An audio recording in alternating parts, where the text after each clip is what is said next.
Ya, Assalamualaikum warahmatullahi wabarakatuh. Selamat malam semuanya. Kita ketemu lagi di sesi ketujuh. Oke, ini membahas pertanyaan yang tadi mengenai kelas-kelas pelatihan, masih kelas pelatihan. Saya yakin tidak banyak instruktur olah napas yang punya kelas seperti ini. Saya yakin. Kita lihat ya. Ini saya akan membahas kilas-kilas saja. Jadi ini adalah 7 jalur pelatihan di kelas metode napas ritme. Dan ini selalu berkembang mengikuti perkembangan teknologi ya, itu perkembangan sains, perkembangan medis dan seterusnya. Jadi kita punya namanya kelas reguler tiap hari Sabtu dan hari Minggu. Jadi setiap jam 10.45, kelas reguler Sabtu hanya latihan seminggu sekali. Kelas reguler Minggu hanya latihan seminggu sekali. Ada kelas charity, ya ini kelas free YouTube 100%. Di kelas YouTube saya ini ada belasan free session yang hari pertama, kedua, ketiga, keempat, kelima, keenam, ketujuh. Nanti ada lagi free sessionnya hari pertama, kedua, ketiga, keempat, kelima, keenam, ketujuh, dan seterusnya. Selalu ada banyak. Kemudian ada juga belasan ritme, puluhan ritme di situ yang bisa diicip-icip. Silakan dicip-icip, ada banyak audio di situ ya. Ini saya saya stop share aja dulu. Saya pakai share berdasarkan screen aja, berdasarkan screen. Jadi share screen. Ya, sebentar ya, saya share screen dulu. Nah, seperti ini.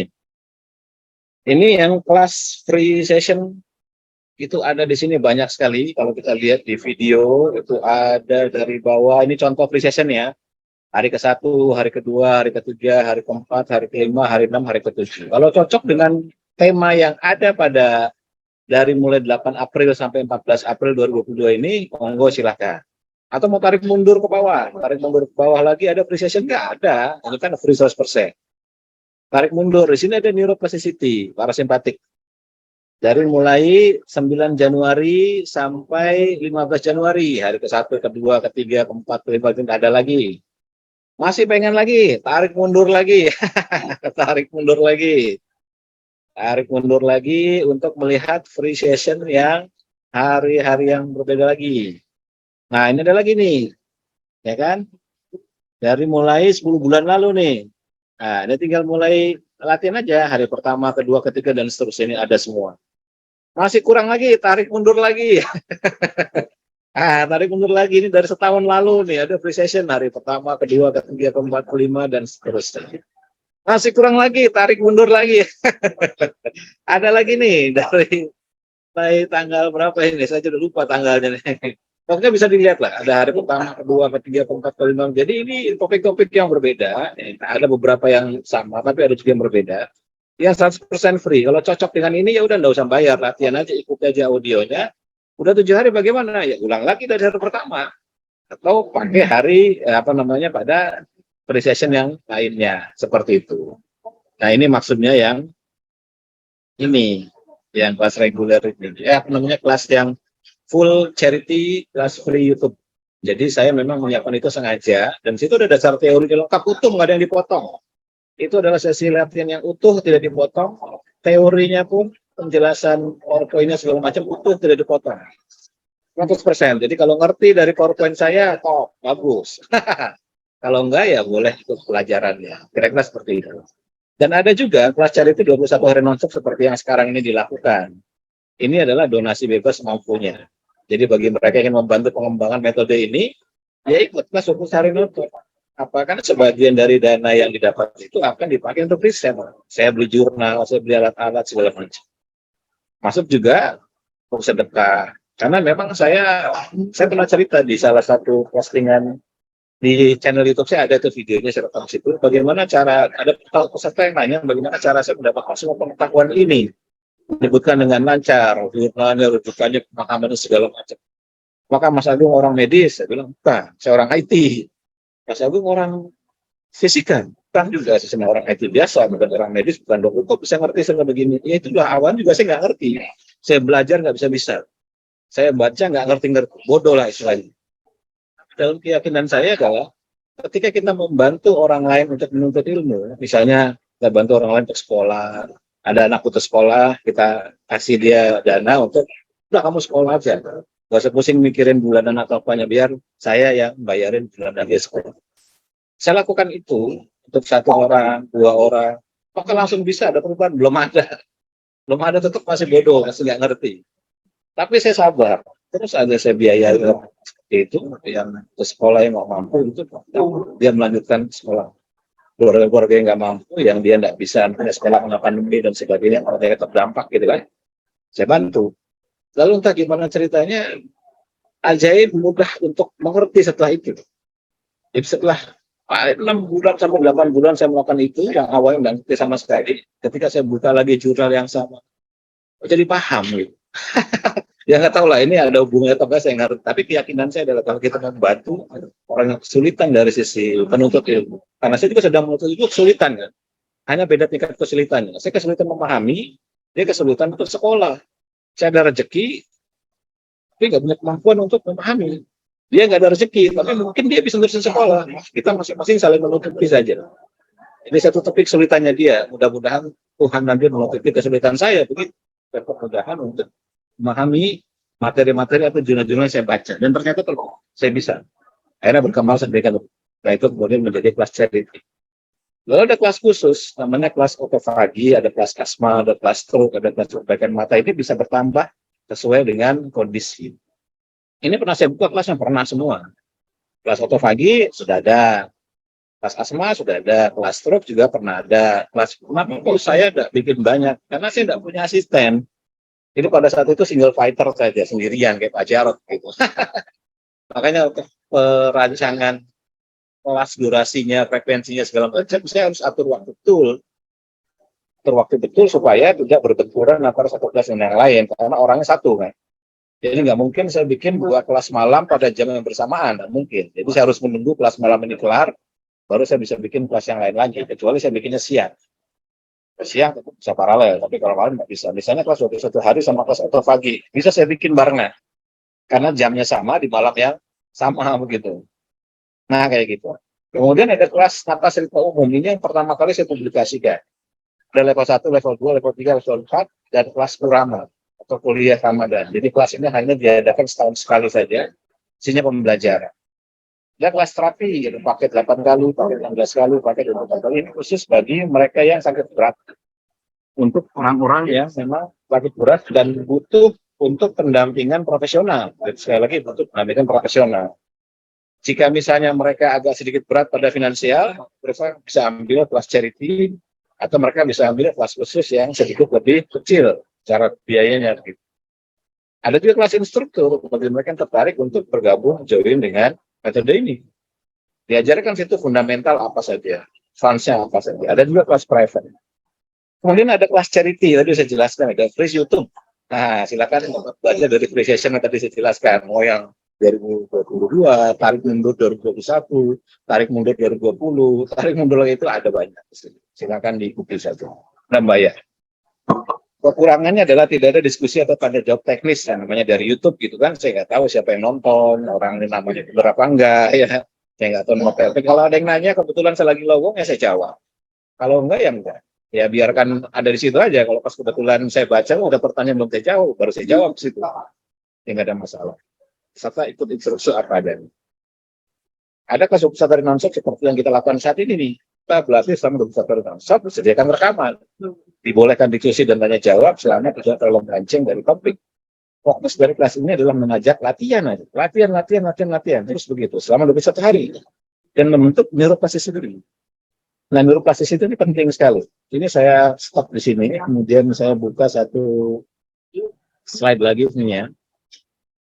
Neuroplastisity itu apa? Ini saya akan play sebuah video. Ini adalah video dari jaringan syaraf di otak kita. Video dari jaringan syaraf di otak kita. Nah, kita lihat, ternyata nggak diem dia. Jaringan syaraf di otak kita nggak diem. Tuh, dia bergerak. Gitu kan, loh, dia memanjang neurite-nya. Terus dia jalan-jalan. Lalu dia nempel dengan yang sebelahnya. Ada growth hormone-nya. Terus makin lama makin banyak cabangnya, ya kan?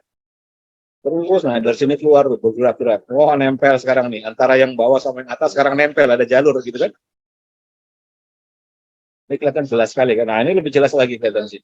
Gitu. Nah, jadi syaraf kita tuh begitu. Ini neuroplastisity seperti ini. Di otak kita nih, Mas. Nah, makanya saya bilang ini adalah sebuah support system di otak kita yang lahir dari perubahan kebiasaan. Dan menurut saya ini yang paling canggih.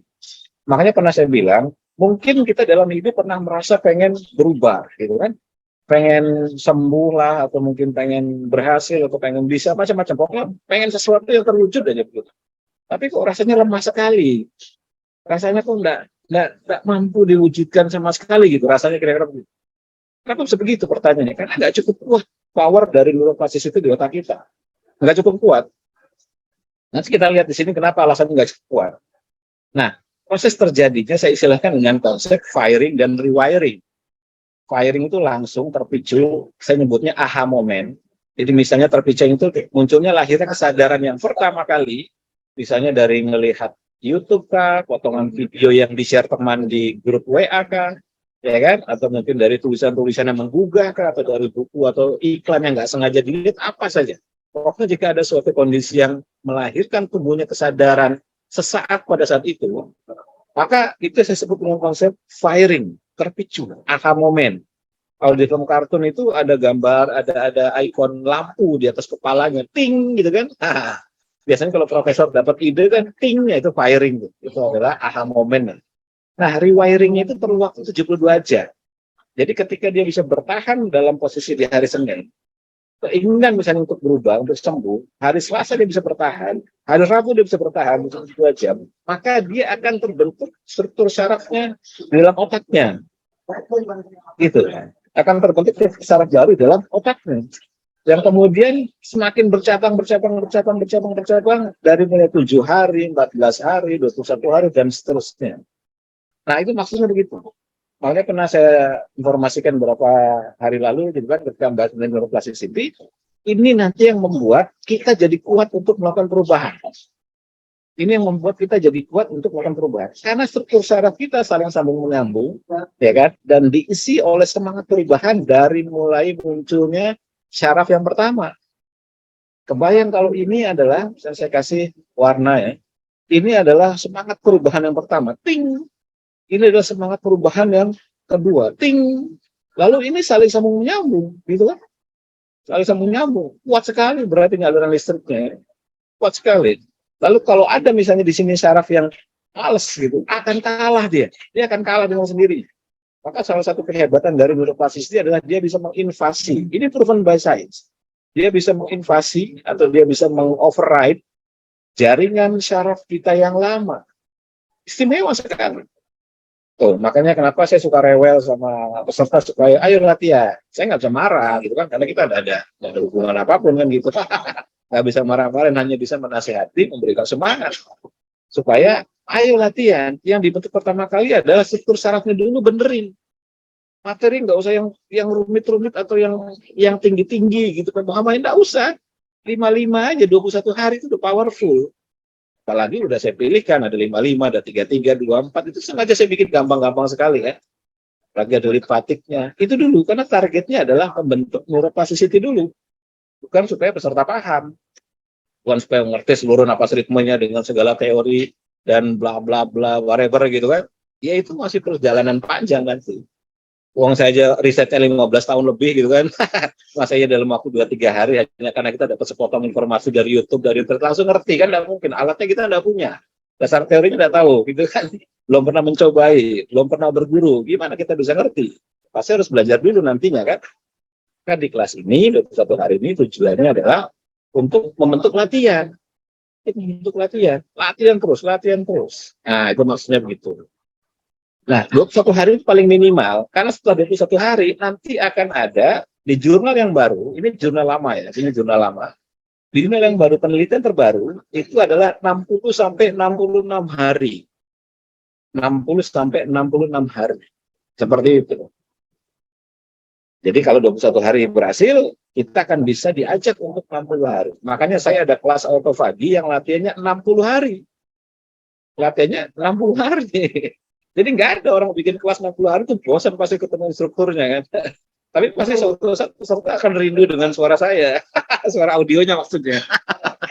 Oke, Bu ini kalau gitu sama kayak pengaktifan alam bawah sadar. Itu gambarnya dari satu dan bercabang-cabang. Itu bukan gambar alam bawah sadar. Ini adalah gambar struktur syaraf beneran secara fisik yang pakai fluorescence. Jadi kalau dalam dunia medis untuk melihat warna-warna yang berbeda itu kan biasanya disuntikan sesuatu zat gitu kan. Sama kalau kita melakukan PET scan. PET scan itu kan tubuh kita dimasukkan cairan namanya FDG sama kayak glukosa, ya kan? Yang nanti dia berpendar, ada warna yang khusus. Kalau glukosa nggak ada warnanya, kalau FDG itu ada warnanya.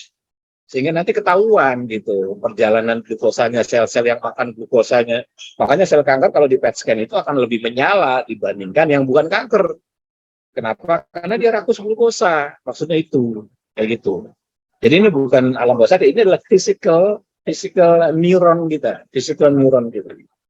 Ya, jadi pakai fluorescence seperti itu. Oke, lanjut ya. Jadi penelitian terbaru itu adalah 6 hari sampai 66 hari. Nah, ini saya langsung singkat tadi. Jadi sontas 18 hari, common myth itu maksudnya mitos yang lama lah begitu kan. Ya memang betul, memang ada jurnalnya. Tapi yang rata-rata terbaru adalah 66 hari, dengan yang terbaik adalah 254 hari. Jadi kalau kelas 21 hari sudah angkatan ke-10, berarti kalikan aja 21 kali 10 sudah 210 hari. Jadi peserta yang mau ikut rutin kelas saya, kelas 21 hari ini sudah 210 hari, sudah mendekati itu. Jadi makanya dia akan sangat kuat dan sangat powerful sekali untuk melakukan perubahan. Nah, kelas autofagi ada di 60 hari ini, di average ini. Berat nggak? Ya tergantung dari kekuatan struktur neuroplasticity di otak kita. Balik ke sini lagi kan, kalau kita berhasil untuk menjalani 21 hari dengan baik, maka jadi ringan 60 hari. Pokoknya segala sesuatu yang berat itu pasti bukan kebiasaan kita. Itu aja prinsipnya. Jadi kalau kita berat bangun pagi, ya bukan kebiasaan kita. Kalau kita berat sedekah, ya bukan kebiasaan kita. Kalau kita berat nolong orang, ya bukan kebiasaan kita. Jadi itu prinsip dasar. Kenapa begitu? Karena tidak terbiasa, struktur sarafnya tidak memiliki memori tentang itu. Nah, ini contoh. Kita balik lagi sini ya. Oke, jadi kita masuk pada kelas khusus autofagi.